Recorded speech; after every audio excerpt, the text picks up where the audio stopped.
Hello guys and welcome back to my channel.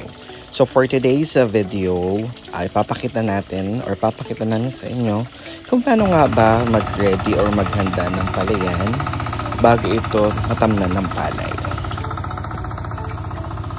So ang pinakauna ay papahand tractor natin siya. Kumbaga aararuhin natin muna yung mismong tubigan para mabungkal yung lupa at yung mga damo ay mabulok. So pagkatapos niya, kailangan naman nating i-ready is yung punla natin. Tumatagal o bago maitanim yung punla ng palay ay 15 days.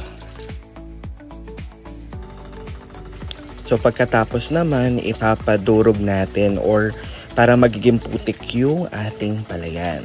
So pag ganito na, malapit-lapit na or yung punla natin is ready na itanim. At after nyan is ipapalinay natin sa kalabaw.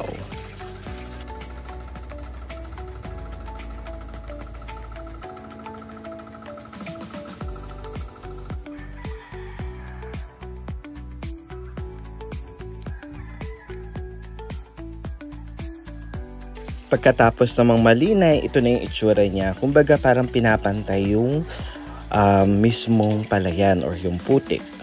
After mong mapantayan or malinay, ang next na natin ay pagtatanim na ng palay. Ayan po. Dapat na matapos ang talok. Ito na lang.